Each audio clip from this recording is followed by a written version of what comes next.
Good morning students. आज हम पढ़ाएंगे आपको क्लास 11th का चैप्टर 1 सेट्स। और सेट्स काफ़ी इजी और इंटरेस्टिंग टॉपिक है। और इससे क्या होता है, जब हम स्टार्ट करते हैं इस चैप्टर को, तो इससे थोड़ा सा ना, जब आप 11th में स्टार्ट करते हो तो आपको थोड़ा सा इजी मिल जाता है, तो आपका थोड़ा सा इंटरेस्ट भी क्रिएट हो जाता है उससे। देखिए, सेट्स के बारे में मैं आपको क्या बताऊंगी। Sets is a well defined collection of object. क्या कहना चाहते हो? जैसे देखो, अगर आप सेट लेते हो, सपोज करो कि आपने सेट ले लिया, set of stars, okay, set of number of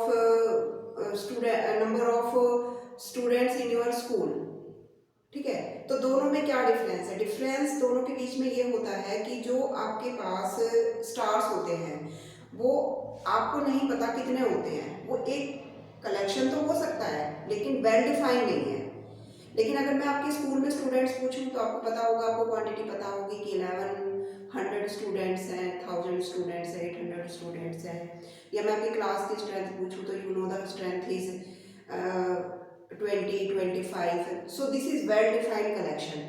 तो सेट क्या होता है? Set is not a collection, it is simply well is not a collection, it is a well defined collection of object. जैसे कि हम बोलते हैं, सपोज अब आपके पास इसमें सेट के अंदर सबसे पहले हम एक डेफिनेशन की बात करते हैं। जैसे आपने ले लिया बच्चे, it is a well defined collection of object, ठीक है। ये जो वेल डिफाइंड होना काफी जरूरी होता है, क्योंकि काफी सारी ऐसी चीजें होती है। कलेक्शन तो होता है, सपोज स्टार्स का जो कलेक्शन है, या आप, मैं ये कह सकती हूँ कि नंबर ऑफ, आप ये सपोज करिए कि नंबर ऑफ वेजिटेबल्स जितनी हो जाती हैं, या कुछ भी चीज़ होती है जो आपके घर में है, वो कम ज़्यादा हो सकती है, वो वेल डिफाइंड नहीं है। वो कलेक्शन हो जाता है कि ये फ्रूट्स का कलेक्शन है, ये वेजिटेबल का कलेक्शन है, ये सपोज आपके शूज़ का कलेक्शन है। तो वो एक कलेक्शन टाइप होता है, क्योंकि क्या होता है, वो अभी इतना है, कल कम हो सकता है, ज़्यादा हो सकता है।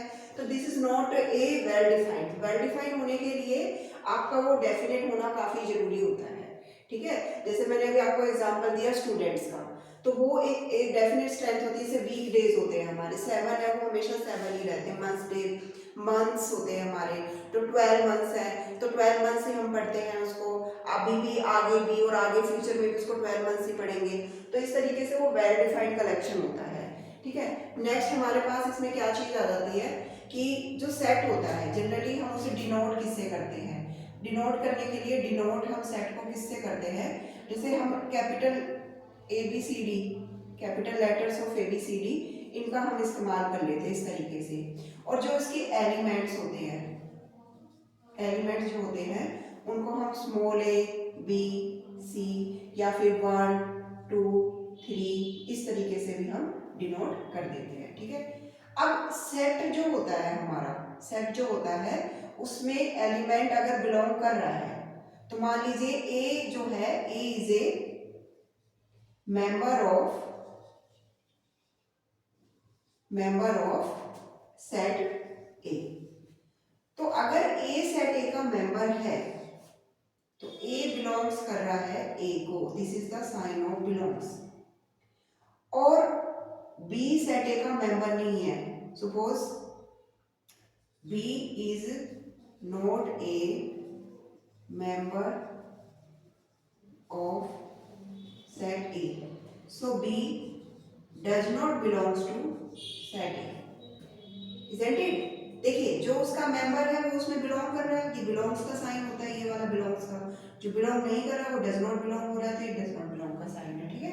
सबसे पहली बात आपको ये समझ में आनी चाहिए। सेकेंड थिंग हमारे पास क्या है इसमें, कि जैसे आप कोई भी, सपोज आपने ये सेट लिया है, इस सेट के अंदर आपका सबसे मेन काम, जो मैंने आपको बार बार इस चीज पे फोकस कर रही हूँ, शुड बी वेल डिफाइंड। ये बहुत जरूरी चीज है जो आपको पता होनी चाहिए, ठीक है।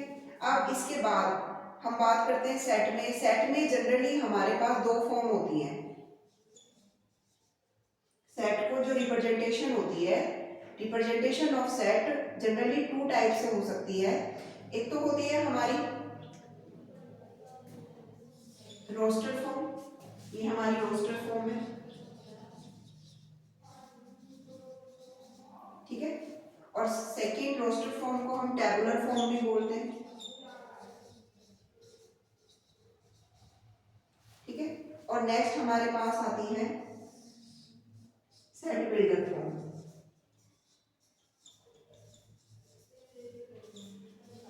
तो जनरली सेट को हम दो तरह से रिप्रेजेंट करते हैं, इसको हम यहाँ पे लिख सकते हैं रिप्रेजेंटेशन, रिप्रेजेंटेशन ऑफ सेट, ठीक है। दो तरह से हम इनको रिप्रेजेंट करते हैं। तो ये तो इसकी रिप्रेजेंटेशन है सेट की, एक बार दोबारा से आप इसको देख लीजिए किस तरीके से हमें ये करना है, ठीक है। नेक्स्ट हमारे पास इसमें आ जाता है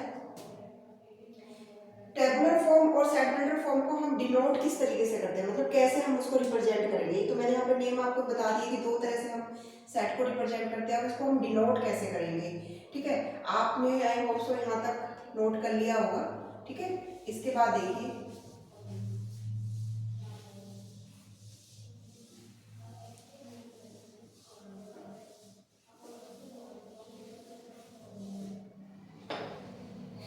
देखिए सबसे पहले मैं बात करूंगी टेबुलर फॉर्म की,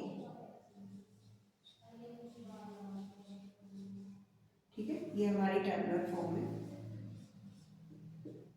सपोज मेरे पास नेचुरल नंबर्स है 1 to 10, 1 2 3 अप टू 10, ठीक है।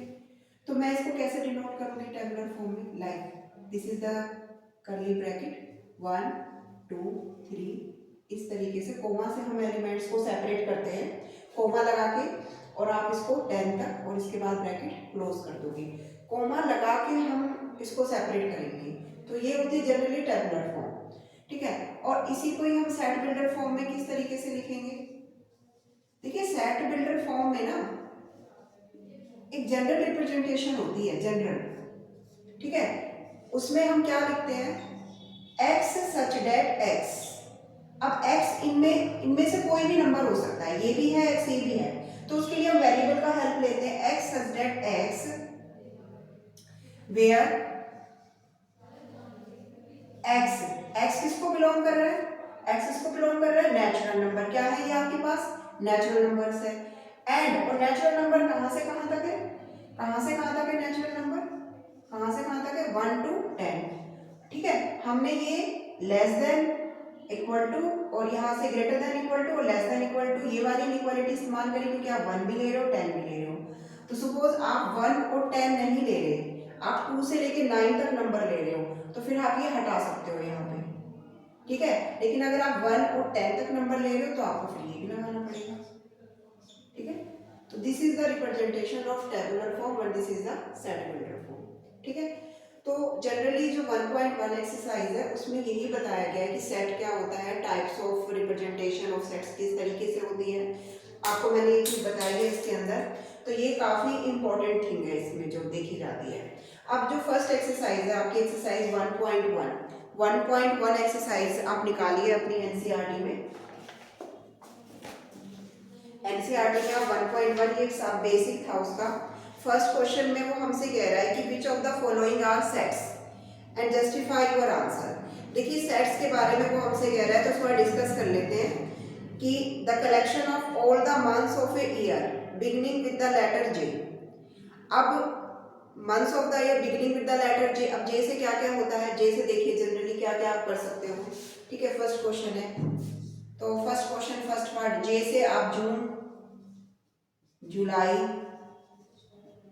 और जनवरी, ये सारे आपके जो है जनरली आपका जे से स्टार्ट होते हैं। तो जे से अगर वो हमसे पूछ रहा है तो डिफाइंड है, ये तीन ही हमें मंथ्स मिलेंगे, ठीक है। तो फर्स्ट जो है वो आपका सेट है, क्योंकि उसमें उसने यही पूछा है कि वो सेट है या नहीं है। सेट है क्योंकि ये वेल डिफाइंड है आपके लिए, इसीलिए ये आपके पास सेट है, ठीक है, इस तरीके से। सेकेंड थिंग इज दैट की the collection of 10 most talented writer of India. देखिए 10 most talented writer of India, 10 most talented writer of India ना सबके अकॉर्डिंग अलग अलग होता है। सपोज मेरे लिए तो मैं तो कहूँगी भाई मेरे लिए ये वाला टैलेंटेड है, एक दूसरा टीचर कहता है ये वाला टैलेंटेड है, दूसरा बच्चा कहता है ये वाला टैलेंटेड है, तो वो क्या होता है उससे ना फिर एक कलेक्शन तो बन जाता है, कलेक्शन तो बन जाएगा, लेकिन वो वेल डिफाइन नहीं रहेगा, क्योंकि उसमें कुछ ना कुछ कॉन्फ्लिक्ट चलते रहेंगे, तो उससे वो एक वेल डिफाइन नहीं बन पाएगा। तो second thing is not a well define, तो it is not a set. Third one, a team of 11 best cricket batsman of the world. 11 best cricket batsman. अब बेस्ट का मतलब क्या होता है? अच्छे, और अच्छे क्या होता है वो सबके अकॉर्डिंग अलग अलग होते हैं, ठीक है। मुझे मेरा ये फेवरेट है तो ये अच्छा है, मान लो आज ये नंबर 1 रैंक पर है, तो आफ्टर 1 वीक वो सेकंड रैंक पर आ गया, और फिर थोड़े दिन बाद दूसरा कोई फर्स्ट रैंक पर आ गया। तो ये चीज़ें फिक्स नहीं होती हैं जनरली, तो इसलिए हम इसका एक कलेक्शन तो उसी समय के लिए बना देते हैं, बट ये कलेक्शन थोड़े टाइम बाद चेंज हो जाता है, तो ये वेल डिफाइंड नहीं रहता, तो it is not a set, ठीक है। Third, the collection of all boys in your class. देखिए आपकी क्लास में, सपोज आपकी क्लास में 11 स्टूडेंट्स हैं, तो वो पूरे सारे 11 ही रहेंगे, ठीक है। तो वो क्या होता है कि 11 है तो वो वेल डिफाइंड है, क्योंकि उसमें क्या होता है वो चेंजेस जल्दी से नहीं होते, वो चेंजेस नहीं है, वो एक कलेक्शन हमने बनाया ना तो वो चलेगा चलेगा आपका कुछ समय के लिए। तो वो टीचर जब भी आएगी नेक्स्ट डे आपको 11 ही मिलेगी, फिर 11 ही, तो वो उस तरह से ना फेस करते हैं, तो एक वेल डिफाइंड फॉर्म बन जाती है वो हमारे पास, ठीक है। तो ये हमारे पास सेट है, ठीक है। नेक्स्ट हमारे पास है the collection of all natural number less than 100। देखिए natural number, you know natural number starting from 1, natural number 1 से स्टार्ट होता है और 100 तक जाता है, लेस देन 100 मतलब 99 तक, तो ये तो फिक्स हो गया भाई, ये तो कलेक्शन बन गया, इसमें तो कोई इशू ही नहीं है, तो ये तो आपके लिए एक वेल डिफाइंड हो गया, तो ये हमारे पास सेट हो गया। नेक्स्ट है बेटा collection of novel written by Munshi Premchand. देखिए मुंशी प्रेमचंद ने जी अब हमारे बीच नहीं रहे, तो जितनी वो नॉवल लिखकर जा चुके हैं वो उतनी ही रहेंगी, तो ये हमारे लिए एक वेल डिफाइंड कलेक्शन है, तो इसलिए ये सेट है। Collection of all even integers. देखिए इवन इंटीजर्स, अब इवन इंटीजर्स की बात करें हम, फाइनाइट मतलब आप इवन की बात कर रहे हैं यहाँ पे, तो इंटीजर्स क्या होते हैं? इंटीजर्स आपको पता है, देखिए अभी मैं थोड़ा सा आपको ना नंबर के बारे में भी बताऊंगी। देखिए इंटीजर्स क्या होते हैं, जैसे ये हमारे पास 0 है, तो जो नेगेटिव वैल्यूज भी आती है पॉजिटिव भी आती है, तो जो इवन है हमारे पास इस तरीके से बनेंगे, और इधर ही लेफ्ट में भी इसी तरीके से ये minus infinity two plus infinity इस तरीके से मूव कर जाएंगे, ठीक है।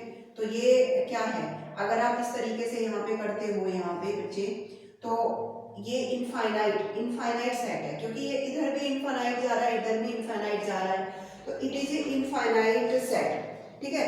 तो इसमें क्या है कि क्योंकि आपको मिलने तो शुरू हो जाएंगे, लेकिन आपका ये नहीं पता कि आपको कितने मिलेंगे, तो फिर वो वेल डिफाइंड बनाना काफी मुश्किल है, तो ये सेट की कैटेगरी में जनरली हम इसको नहीं रखते। Collection of all questions in this chapter. देखिए यही बुक सबके पास है, यही बुक से मैं आपको पढ़ा रही हूँ, ये बुक आपके पास है, तो ये जनरली क्या है आपके पास कलेक्शन है, ठीक है। Collection of most dangerous animals of the world. Most dangerous animal, most dangerous animal सुन के कईयों के माइंड में ये आ रहा होगा कि it is not a well defined, but इसका भी रिकॉर्ड होता है कि ये डेंजरस है आपके लिए और ये डेंजरस नहीं है, तो ये रिकॉर्ड होता है, तो इसको हमने सेट की कैटेगरी में ही रखा है, ठीक है। नेक्स्ट हमारे पास क्वेश्चन नंबर 2 है। क्वेश्चन नंबर 2 में वो कह रहा है कि एक हमारे पास सेट दे रखा है, ये मैं रब कर देती हूँ, ये मैं रब कर देती हूँ,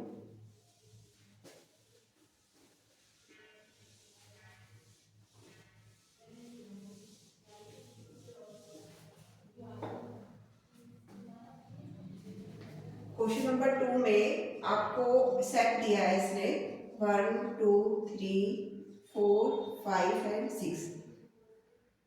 Insert the symbol belongs and does not belongs to the blank spaces. First, 5.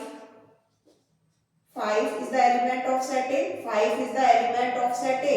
So it is belongs to. It is belongs to set A. Now second is 8A. 8 is not the member of this set. 8 is not the element of this set. So it does not belongs to. Clear? Now third one is 0, fourth one is 4, fifth one is and sixth one is 10. 0 is not the member of set A, so it does not belongs to set A. 4 is the member of set A, it belongs to set A. 2 is the member of set A, it belongs to set A. 10 is not the member, it does not belongs to set A. So this is the question number 1 and 2.